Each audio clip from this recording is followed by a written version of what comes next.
So, hello everyone. My name is Dominika and I work as a Scrum Master at STX Next here in Poznań. You might have been expecting two ladies on the stage actually, but Agnieszka couldn't come here today. Oh, thanks. Thank you. So I will do my best to present our joint work by myself. I believe we are all here because we care about software development, and especially about software development at STX Next. Some of us may think that Scrum is one of many possible tools to deliver great products. Some of us may feel tired with everything related to Scrum, whereas the others might think that, hey, actually Scrum is the best framework. So regardless of which group you feel you belong to, at the end of the day, we all want to develop better products. During this presentation, you will have the chance to look at the well-known Scrum rituals and myths once again. I invite you to ask yourselves one very important question, and this question is why? Why do we do something? Why do we need this? And most of all, why do we want to be agile? Why is it so crucial to ask yourselves these questions? I hope this half an hour will be food for thought. Whether a tool called Scrum is still a useful tool, or is the set of magic rituals with no why behind it. So when you ask a random person on the street, hey, what do you associate with a ritual? I bet that the answer will be more or less like this. So, although in our everyday work, rather, no one dances half naked around the fire, I believe, we still tend to repeat phrases and actions with no further understanding. We keep doing things without asking why, in the name of the Scrum rules, the Scrum guide, or because our Scrum Master told us so. So here is the definition of a ritual according to the Oxford Dictionary. Now, before we move on, I would like to ask each of you to try to memorize it.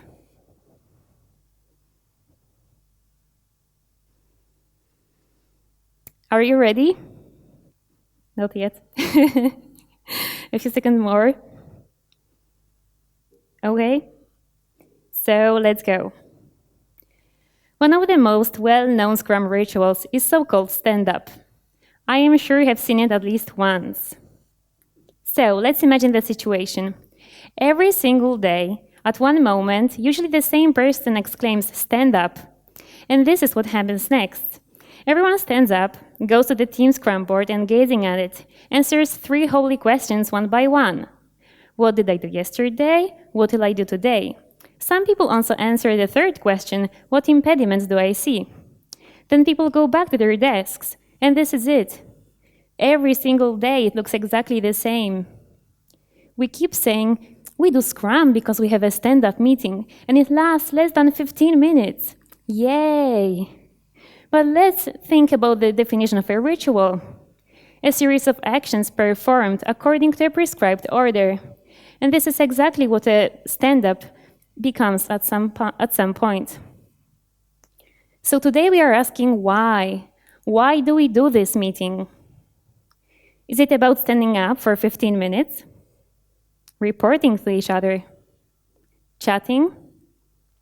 Or D, about synchronization and creating a plan for the next 24 hours? And all in all, what's the name of this meeting? Is it stand-up or rather a daily Scrum? There are 2 more things worth mentioning here. So first, team synchronization, so the main goal of the daily Scrum, may happen in an informal way many times during the day, becoming a continuous process. For this reason, some teams, especially the small ones, decide to skip the daily Scrum. Someone would say, no, this is not Scrum because they don't have the daily Scrum, the daily meeting. But actually this is not truth, because they reach the goal of the daily Scrum in a different way. And this is what one of our Poznań teams did. They simply decided that they don't want to do the daily Scrum. And second, yes, my current team taught me that a sitting down daily Scrum may be as effective as a standing up one. So imagine when I joined STX Next and I joined my current team, I really strongly believe that, no, we have to stand up during a daily Scrum. This is the holy thing, and we have to do it. So, yeah, the moment came, we had the first daily Scrum meeting, and I was like, why are you sitting down during the daily Scrum? And their answer was, and why should we stand up? I must say this answer really made me think, and they were right, because they reached the goal of the daily Scrum in their own way. The other common Scrum ritual is a JIRA meeting, also known as a refinement. Often a 3-hour gathering at the end of the day may easily become a life motivation killer. But let's recall some history first. Long time ago, there were no refinement meetings at all. Really, doesn't it sound great? So the requirements were described by the system analyst and passed to the developers. But you know what? Nobody was really happy, because the developers had to read long and often not really relevant documentation. System analysts had to write it. Then the business part was not involved too much, and they had to wait a long time until they saw where they ordered at the very beginning, and then testers reported bugs based on the documentation and not really on the software that was produced. Does waterfall ring a bell? So together with introducing Scrum, refinements became a part of our everyday life and solved most of the issues. However, before getting too excited, let's recall a typical refinement time. 10 minutes before the refinement, we start to move around. We go to the toilet, we eat something, we grab a coffee, we do many things to survive this very long meeting. And then the 2 or 3 hour gathering starts. Sometimes people think, oh my God, this product owner is talking so long again and again, because this is what refinement often ends up like. So creating a ticket, estimating a ticket, adding into the backlog in JIRA again and again. But is it what the idea of refining backlog is about? Staring at JIRA for multiple hours? Adding next and next tasks without reviewing the old ones and with no product vision? Getting bored? So again, today we are asking why. Why do we need backlog refinement? Does it need to be boring? Does it have to be a meeting? Here are some unconventional ways to break the rituals related to the backlog refinement. First, instead of having one long refinement meeting during a sprint, you can split it into, let's say, 3 one-hour meetings. You can go even one step further and try spontaneous refinement. So whenever you need to discuss some new things over with your team, or there is just a need to talk about something, grab who you need, take who's interested, and go ahead. You don't need to wait until the official meeting starts. This way, you meet the natural needs of your team and of your product, instead of waiting for the artificial border. Second, if you really have no choice and you really have to have one refinement meeting per sprint, you can also break the monotony of a typical meeting and go outside your office. Try a local lunch bar or a coffee shop. New place generates new idea, and it is also a great way to combine work with team building. And then third, the thing that is quite often met when speaking about refinement is simply allergy to its name. So many times I met someone in the kitchen or on the corridor and I asked, hey, how is your day? And the answer was, we have a refinement today. So some of our teams at SDX Next decided to solve this issue by replacing the name of the refinement.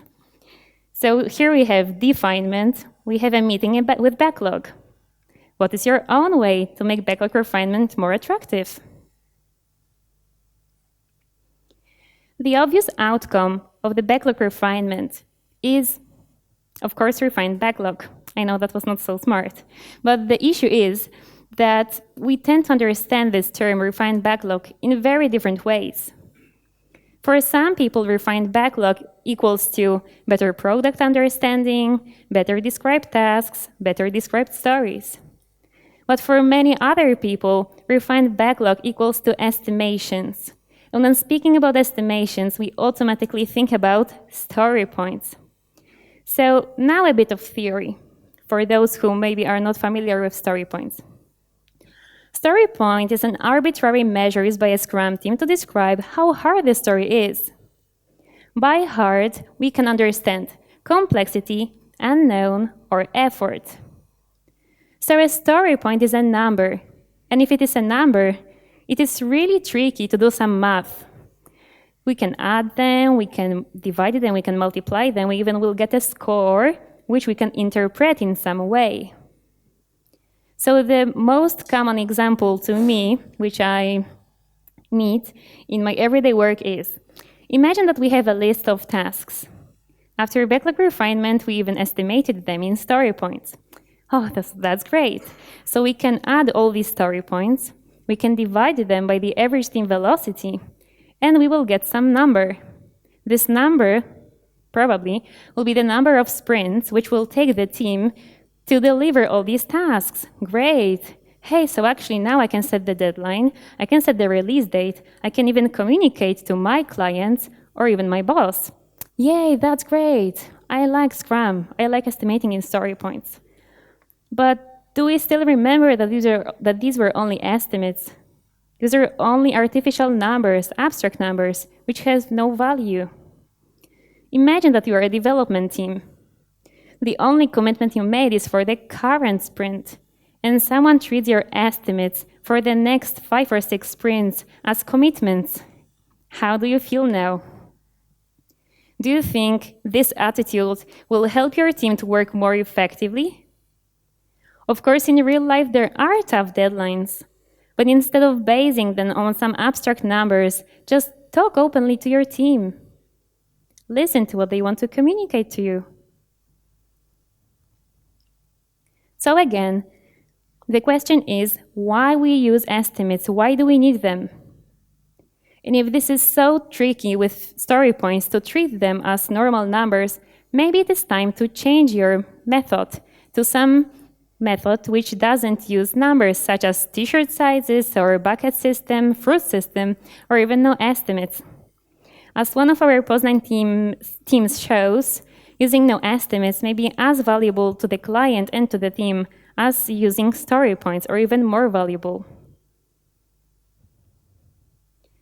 At the end of this presentation, I would like to talk about the biggest myth around Scrum, which somehow became a ritual. As a default, Scrum is treated as a framework for the IT departments only. And the word developer started to equal to a programmer. But actually, if you read the Scrum Guide carefully, there are no such words as software or programming. This is the simplest version of the definition of Scrum.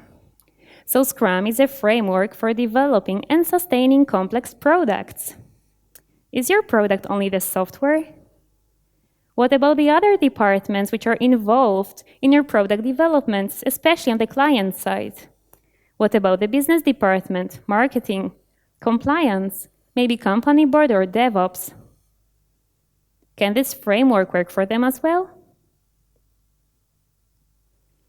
Some time ago, I worked for a different company. At one moment, the company decided to test Scrum and introduced it only to a few teams, but the rest of the organization worked as before. Guess if this worked well? No, it didn't at all, and there were a lot of issues. The teams could not work in an agile way because their environment was not agile. So although they did most of the things right according to the Scrum Guide, we could say, they didn't have any support from the other parts of the organization because they worked in a different way. I do not want to suggest now that we should create one huge Scrum team and put inside everyone who is at least somehow related to our work and to our product. No. But I do want to say that the way the developers work is influenced by the other departments' involvement. So, to sum up, Scrum and everything related to it, such as events or practices, may easily get converted into rituals. Rituals themselves are not bad, as long as we remember about the goal. So although their presence makes our everyday life easier, every now and then we need to stop and think, why? Why do we do what we do?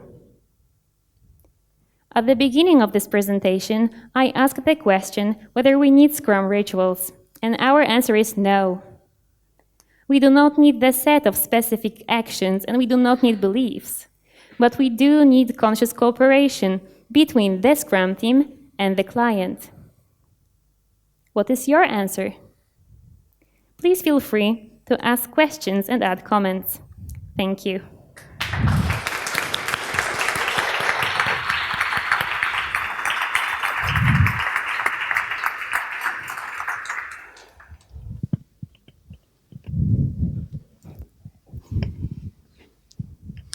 If you know the situation, the team that uses no estimations, then if you could elaborate on that, how they are coping with this situation.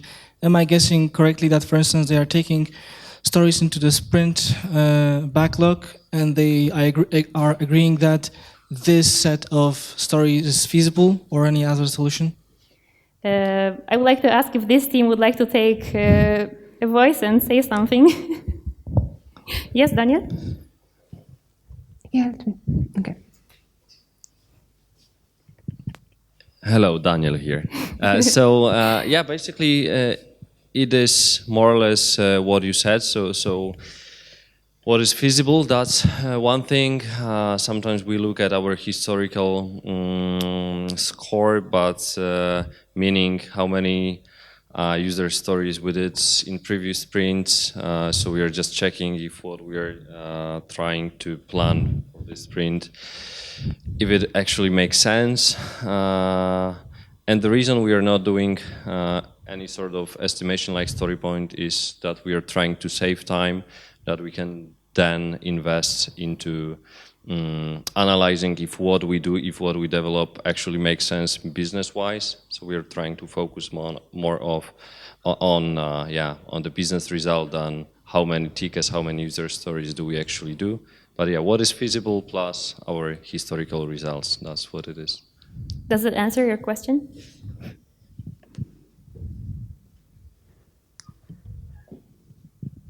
Don't be shy. Yeah.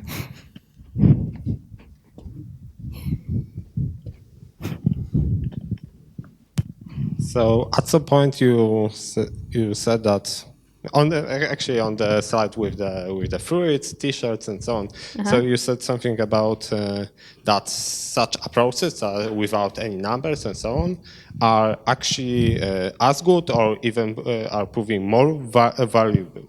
So I would like to ask you, how do you measure which estimation, which type of estimation is more valuable?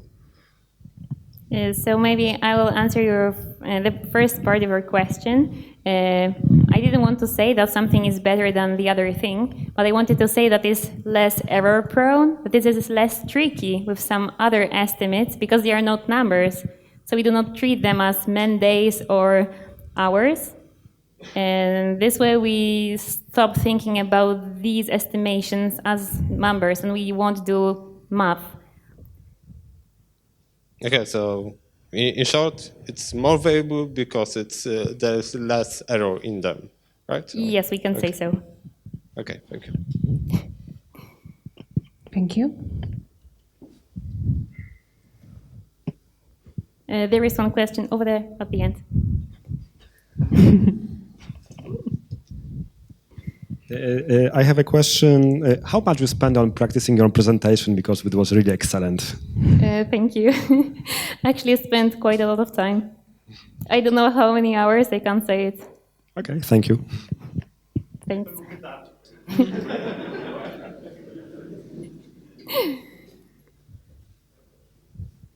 Anya? Yes, I'm coming.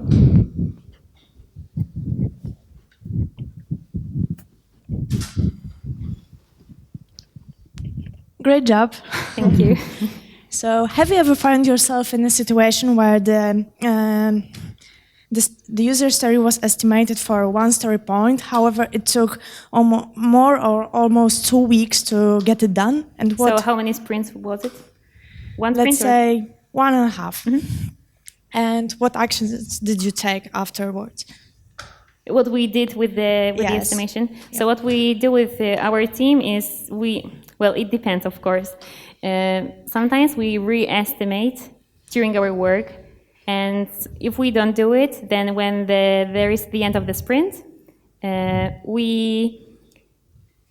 it also depends. We either divide the story into, let's say, 2 parts, the one that was finished and the other that is left, and we re-estimate the remaining part, or we do something else. We leave the story, the user story as it is, and again we re-estimate it, but if it was, for example, 13, we will change it to 5 or 3. It depends how much work is left. But Did we I answer didn't your- know. No, actually, what I was thinking of is that we have the user story, and we believe at the very beginning it's piece of the cake, and then it occurs that it wasn't so simple as we thought, and we should. What should we do at this moment? Should there be any point where we should discuss the story point? Sorry, guys, it is taking me now 4 days, and I'm still. Unsure when this is gonna be completed. So what should be done in such case? Well, there is not such a rule that, okay, in this case we have to do this, we have to do that, because Scrum Guide doesn't say anything about estimations, so it's really up to us. So, for example, if you have no estimates, you won't do anything, you just keep working on this. If you use story points, well, I would change this estimate to the realistic one. But it is also good to discuss it with the product owner, how he sees it, because it might be understood in different ways by the management or the product owner. Absolutely. Communication. Thank you. We still have some time. Yes.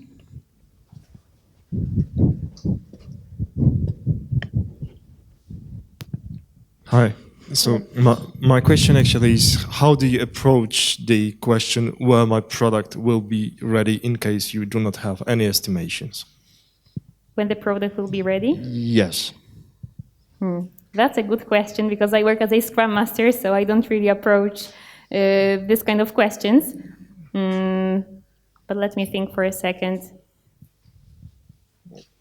Well, I will take my team with the product owner, so that they sit down and discuss what is possible and what is not possible, because numbers are not enough. There is often a risk that the business part is not really aware of. And for example, what I saw, the programmers or testers were afraid to say that actually there is kind of big chance that it won't work as we expected, that it will take double or triple the time we thought. So I would base it on the communication. Okay.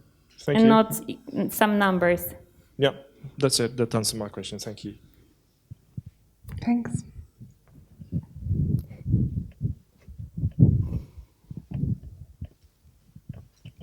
Just going back to the part of estimations, I think I do agree that we shouldn't really go to a unnatural way of trying to put artificial deadlines. But in any cases, don't you think that is only a way to protect the team from saying, okay, we are committing to this or to that? Because at the end of the day, we know that clients have certain expectations, and if not 100% accurate, we should really have some kind of target, because otherwise we can lose objectivity. So don't you think it's a risky approach, only trying to somehow protect the team? I would say that this attitude doesn't really protect the team as long as we forget about the buffer. Because, okay, if let's say we estimate something, let's say in story points, and if we forget about the buffer, actually we kill the team by not leaving the space for them for the mistakes or for just some unexpected situations. And you asked about something else as well. Yeah, despite I'm not encouraging you to make artificial kind of deadlines. I think we should have a clear goal to achieve. I know what I wanted to say. Thank you. So I believe that if you say to your team, by the end of, let's say, May, I want these 2 payment methods being implemented. How you do it, this is your stuff. I believe this attitude works better and motivates people more than saying, okay, by then you said you will, your average team velocity says that by then you will do 45 story points. Okay, so you will do it, I'm sure. Thank you for your presentation. I've got a bit different question. There are other rituals or ceremonies like retrospective or plannings, but you didn't mention about these two during the presentation because they are less problematic or more important. Actually, at the very beginning, Agnieszka and me, we also wanted to discuss the rituals related to Scrum Master and Product Owner, but then our presentation would take 45 minutes or even 1 hour, so yeah, we had to choose what we want to present. Okay, thank you.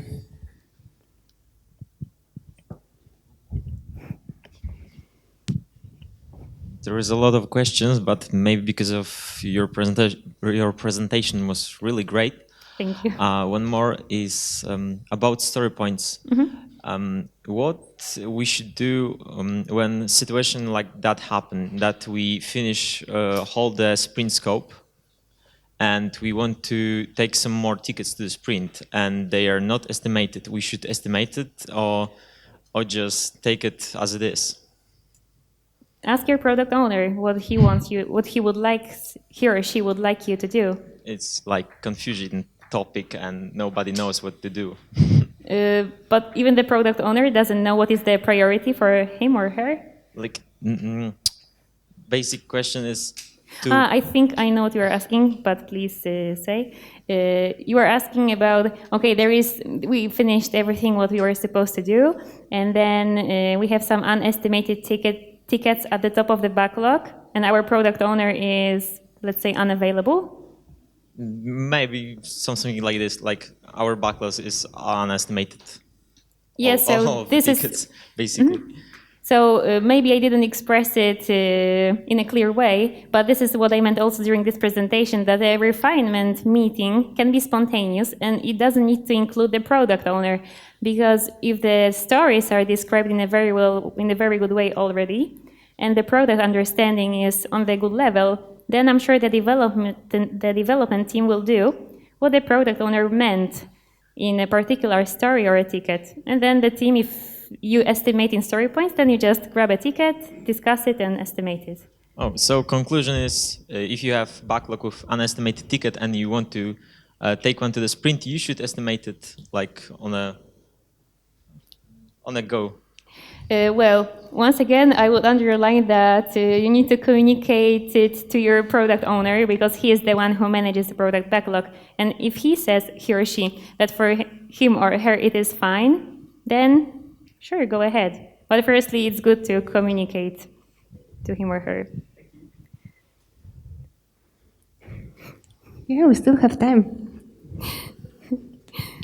Hey, you said you encourage us to make Scrum rituals more attractive. No. Yeah, you did. How that, in your opinion, affects effectiveness of those meetings? Say, a refinement being done in a local lunch restaurant. Is it still as effective as the same meeting being done in a conference room, or it's more effective? What do you say about it? Well, sorry for my managerial approach. It's fine. I think that the variety is good always. So if every single time we meet in the conference room, let's say it's 25 degrees outside, it's sunny, so why not to go to the nearest park or just to a lunch bar or anywhere to have different environment, because I believe that different environment creates different ideas and more creativity. I am the opponent of monotony. Did it answer your question? Not really, I think.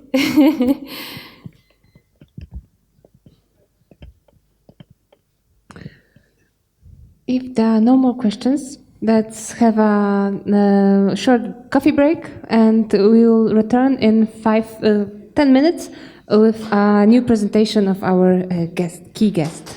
Welcome. Thank you.